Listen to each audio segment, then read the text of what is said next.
Update, brought to you by Simcox Advocates, advising businesses and families since 1949. Visit simcox.com or call 690 300. Manx Radio's Update with Andy Wint.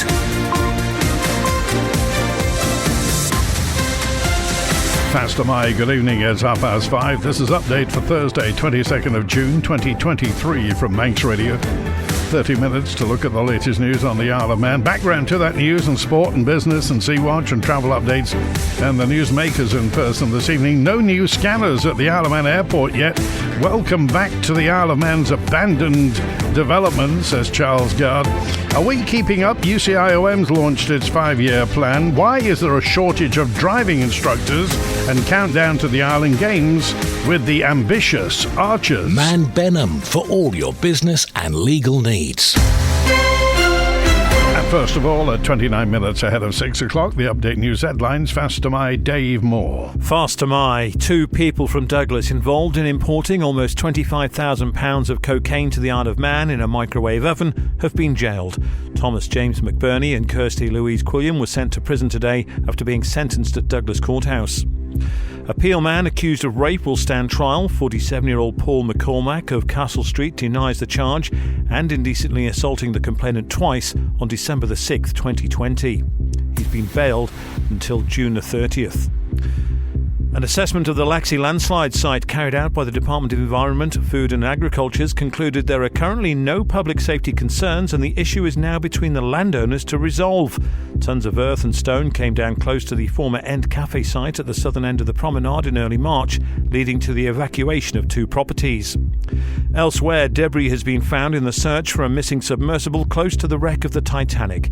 It was discovered by a vehicle being operated remotely in the Atlantic. The US Coast Guard says experts are evaluating the information.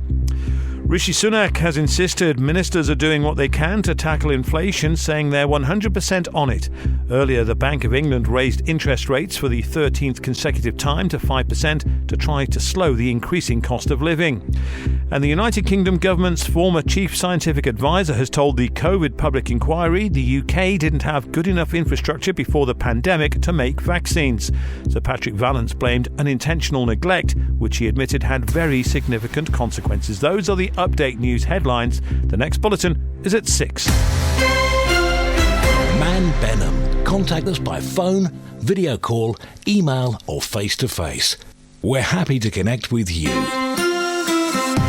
Manx Radio Weather with Manx Glass and Glazing. Goromaya, thank you, Dave. From the Ronaldsway Met Office, there's no wind warning in operation for the North Irish Sea. State of sea is smooth or slight, and this evening, sunny spells in light and variable breezes. After dark, a moderate southerly is going to bring some mist. We're down to 14 degrees, and tomorrow morning, Jehenya, low cloud and hill fog with outbreaks of rain on a moderate to fresh southerly. Becoming brighter later, 19 Celsius. Overnight minimum 15 into Jasan. Mist and fog first thing Saturday. Then sunny intervals and a moderate to fresh southerly through the afternoon. Top temperature 20 Celsius. Tides on the way out. Low water's 2 minutes to 9. Sunset 5 to 10. High water 7 minutes after 3 a.m. Sunrise at 4:45 tomorrow morning. And the morning low tide at 14 minutes to 10. Manx Glass and Glazing can supply and install single, double and triple glazing. Call 674 573 or visit the showroom on the Snugborough Trading Estate. The Isle of Man Airport's not currently obliged to install new high-tech C3 scanners as it doesn't have the passenger throughput required. This equipment means that travellers, you, can carry up to 2 litres of liquid and keep electronics in your hand luggage when you go through security. But Chris Thomas says their future installation is part of the airport's master plan. The airport does not have a specific target date for the installation of C3 technology, as it is subject to funding, delivery and installation, including possible changes to the layout of the airport to accommodate the new scanners. The absence of C3 scanners will have several effects on passengers. Firstly, the differing requirements compared to UK airports and the EU may confuse passengers, as there will likely be a higher rate of rejected baggage, as passengers may have items that do not comply with the regulations. This could result in a backlog of rejected baggage, temporarily halting the screening process until the bags are removed. There might also be an increase in the requirement for random screening in the Isle of Man without the installation of C3 scanners. I'm led to believe that's more or less certain. The limited number of search stations for rescreening will contribute to delays and overcrowding in the central search area, further prolonging the screening of passengers. As a result, passengers may miss or delay flights, leading to frustration and dissatisfaction. The overall impact of not installing C3 scanners could be negative for the airport and the island's reputation, therefore. The additional screening measures, increased rejection rates, delays, upset passengers, possible higher number of complaints, would seem likely to reflect poorly on the airport's efficiency and security protocols.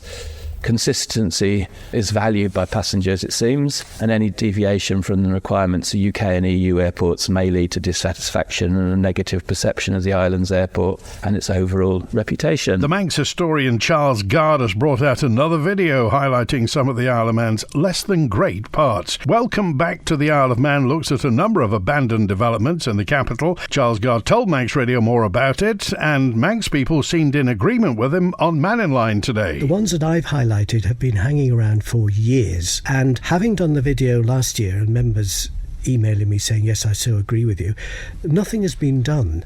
I'm particularly concerned about these developers who start a development, and we've got one at the bottom of the road here next to the Trafalgar.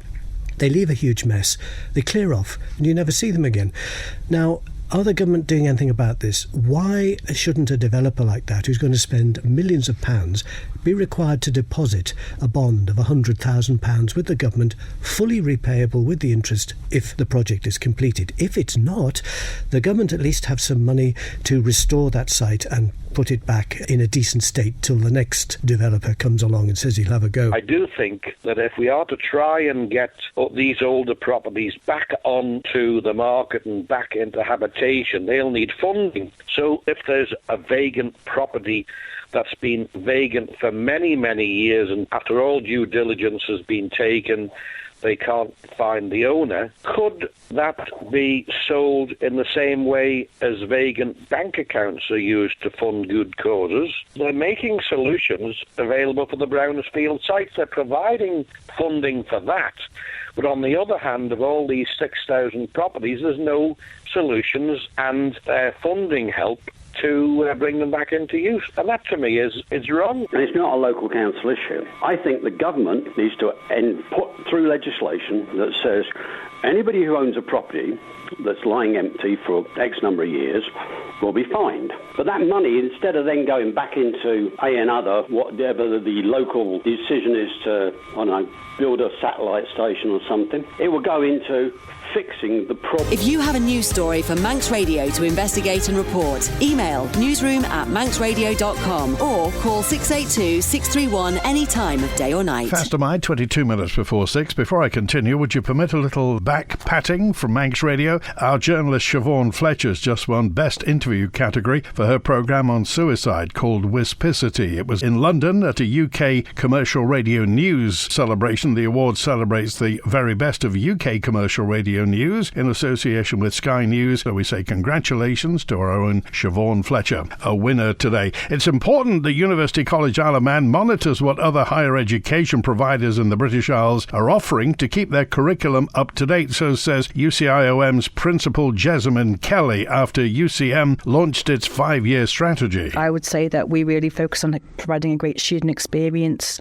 treating our students like they would be in the world of work, so having those expectations, but also making sure that education is fun, it's challenging, it raises their aspirations, it helps them to understand the options available to them in the sectors that they're going into, so that they don't have to narrow down too quickly at the start of their time with us. So you're unique in this, or do you base yourself on any other place that you think they're doing this quite well? Well, we do look out at other colleges, so we look at other colleges in the sector, whether that's in the Channel Islands, whether that's the UK, so I have staff visiting other areas to see where they've invested in their estates, or whether they've changed their curriculum, or whether they've brought some great tech that's really transformed their courses, because we obviously are only college on the island, so we do need to look out at times and take those ideas from other places too, and also look at research, look at the findings of other government bodies and our own government in terms of what we need to develop. Introducing new courses, we need to look at where the demands are shifting. You mentioned animals as well. Yes. Some sort of course involving animals? Animal management. Animal management, that would be one of the most popular courses in colleges in the UK. UK, and we didn't have it in our curriculum. That will be new for September,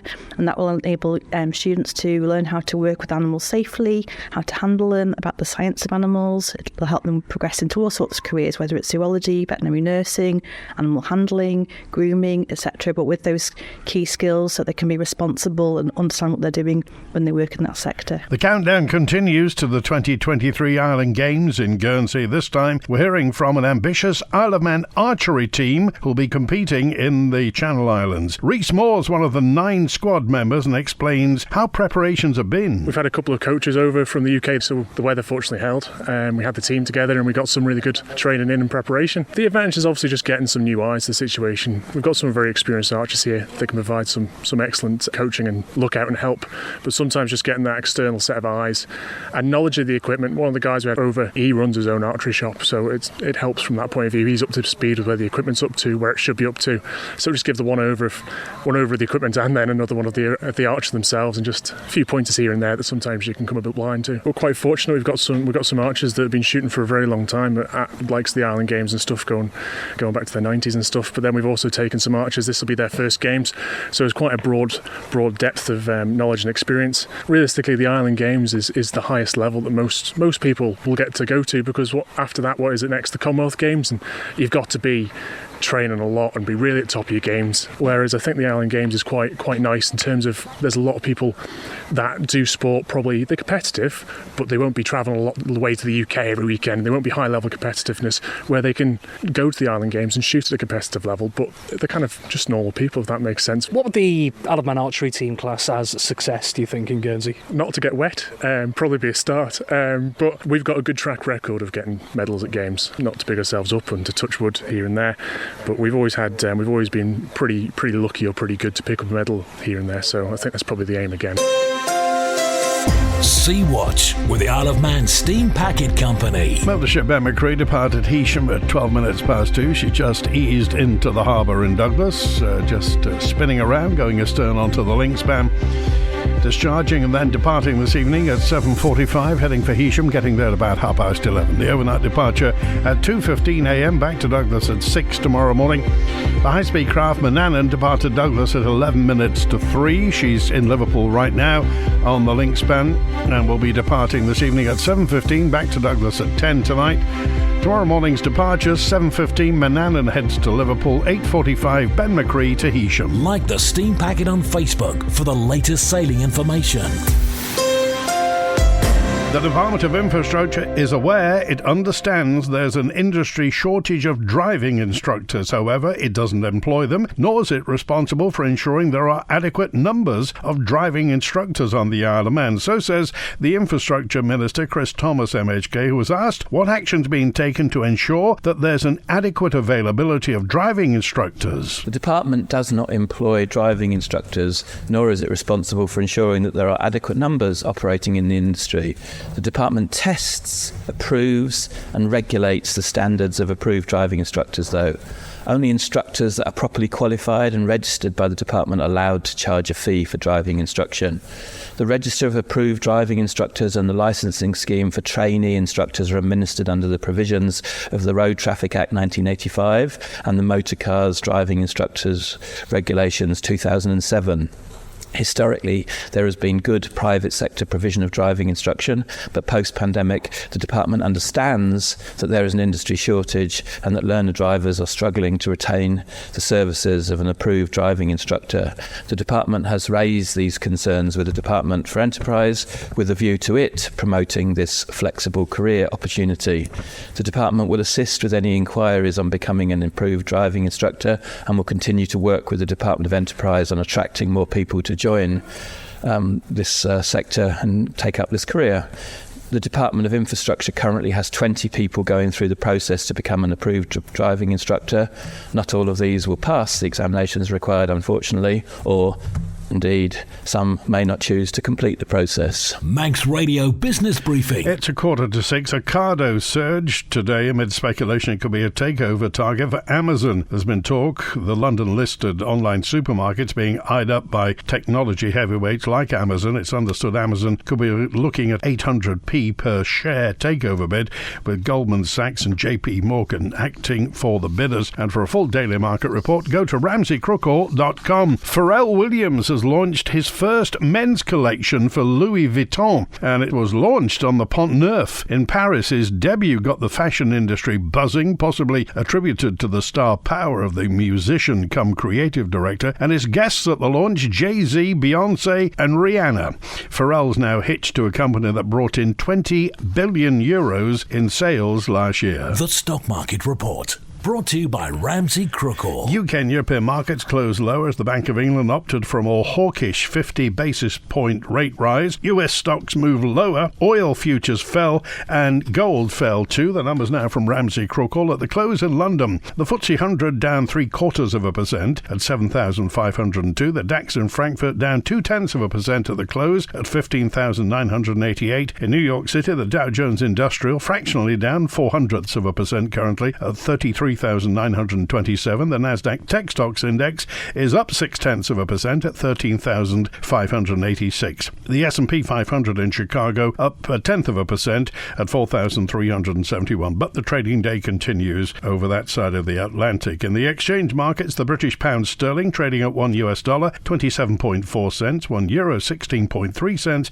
and 23 South African rand 56.6 cents. In commodities, gold's down almost a single percentage point at $1,913 per troy ounce, and a barrel of Brent crude down 3.6% at $74.17. You've got an investment plan? Yeah, Mike set it up. But don't you need loads of money to do that? Not this one. It's called Shearwater from Ramsey Crookall, and you pay in monthly as little as £100. So it's like saving regularly, really helping us invest in the future. For a house, or the kids' education. £100 a month? I could easily do that. You should. The sooner you start, the better.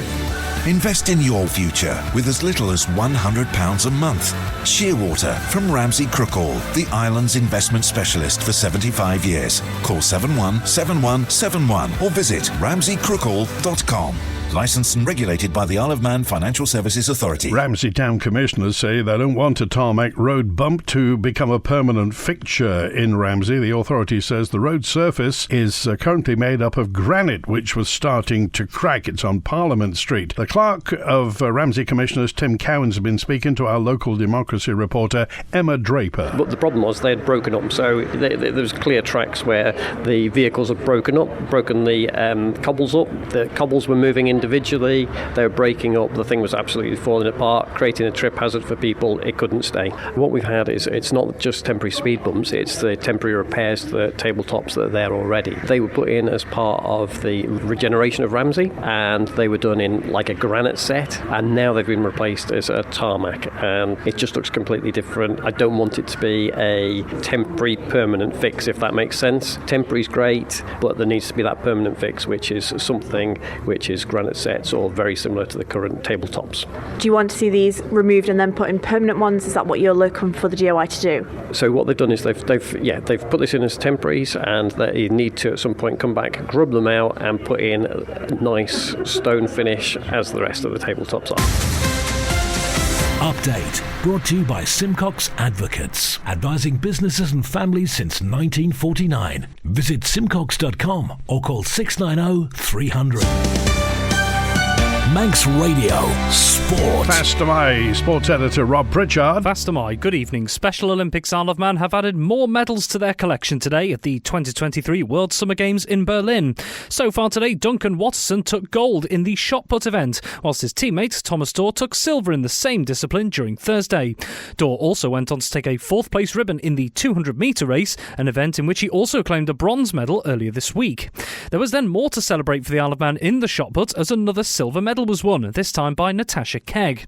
Meanwhile, there was also another bronze for Peter Taylor and Zoe Lambie today in the mixed doubles badminton, making that 2 third-place finishes in that class. The games in Germany are running until Sunday. In martial arts, the Manx Tigers Taekwondo Club secured 7 gold medals during a successful competition out in Liverpool this month. The 13-strong squad took part in its second development competition of the year on Sunday at the Whiston TKD Kyorugi Olympic sparring event. First-time competitors Julia Mitchell, Aidan Leslie, Oliver Horachevek, Peter Horniak and Cassie Sykes all took gold by winning their fights in 2 straight rounds. Elsewhere, Erin Halsall battled her way to victory in an intense 3-round contest, with Juan Halsall also victorious in his fight by 2 rounds to 1. The club is also praising their other competitors, Heather Spears, Tammy Mitchell, Gronya Halsall, Eva Horniak and Harrison Williams, for putting in valiant fighting displays despite missing out on top spots. And in football, one of the Isle of Man FA's academy teams will travel to Scotland for a challenging competition this coming weekend. The under-14 boys are set to take part in the Celtic Cup 2023, being held at the Sport Scotland National Sports Training Centre in Inverclyde this weekend. The Manx squad will face a Scottish Youth FA side on the opening day on Saturday morning, before taking on a Northern Ireland Boys FA select team in the afternoon. The following day, they'll face a side from the Schoolboys Football Association of Ireland. You can see the squad list for the Isle of Man team over at manxradio.com. Manx Radio Travel, driven by Quayside Tyres and Service Centre. Looking okay at Ronalds Way. Inbound, the next inbound is the 10 to 8 Loganair from London City showing on time. Then it's the 5 to 8 returning patient transfer Loganair from Liverpool on time. And the 8 EasyJet from Manchester, and the 25 to 9 EasyJet from London Gatwick, the only fly in the ointment, looking to be half an hour late inbound tonight.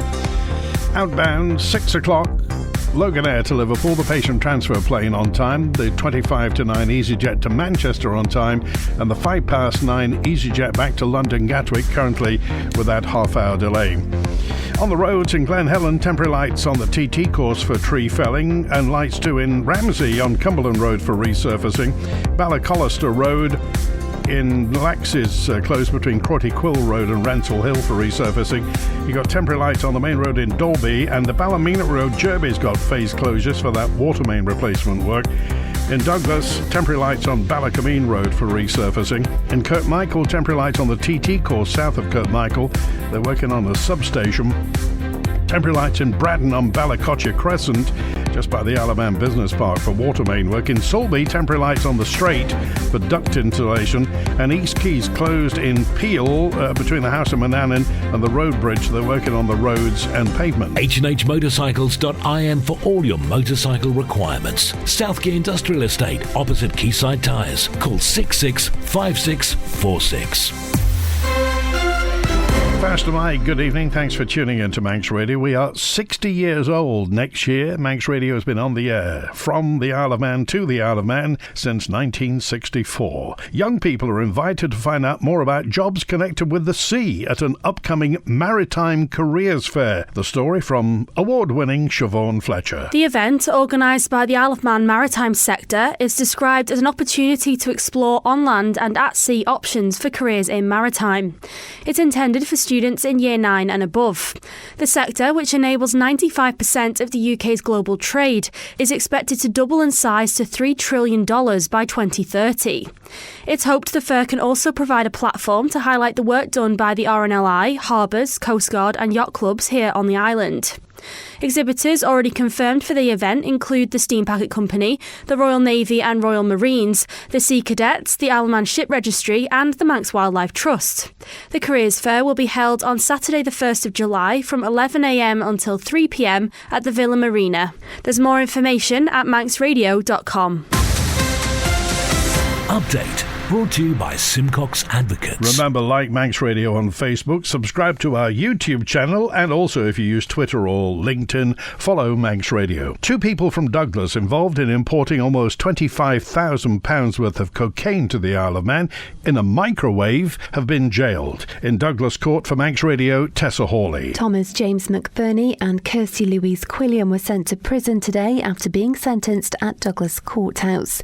Both had admitted being concerned in in the unlawful production of the Class A drug. Quilliam had also admitted supplying it to McBurney. Police arrested the duo on the 6th of August 2021 as part of Operation Achilles. At 10:15 that morning, Quilliam had accepted a parcel containing a microwave at her home on Hillside Terrace. 3 hours later, McBurney from Coyne Avenue drove to her property to collect it. When police took the cooking device to bits, they found 248.7 grams of cocaine, which had a street value of £24,870. Interrogation of their phones showed 25-year-old McBurney had been in contact with 2 other men on the morning the parcel was delivered. Quilliam, who's 40, had also been messaging one of them via the social media platform Snapchat. In interview, McBurney accepted going to pick up the parcel, but denied knowing there were drugs in it, a claim Deemster Graham Cook described as absolute rubbish. Deemster Cook told both defendants the starting point for sentencing was 9 years. Jailing Quilliam, who the court heard was a single mother, for 5 years and 8 months. He told her, "It is a sad case that your daughter is going to be deprived of you for a number of years. You should have thought of that." McBurney was jailed for 7 years and 10 months. Sending both to prison, he said drug trafficking was something the island wishes to extinguish completely, or at least reduce dramatically. There must be a message sent out, Deemster Cook added. It needs to stop. That's it for Update Tonight, compiled from the resources of Manx Radio's news department. Thanks to newsreader Dave Moore, producer Rhiann Evans. After the news at 6 o'clock, we're in the archive room with Judith Lake. The greatest hits with Chris Kinley at 6:30, a little light music. Morris Powell at 9, and Rhiann's here with the Late Show after hours at 10. I'm Andy Wint, back with Friday's update tomorrow at 5:30. WINT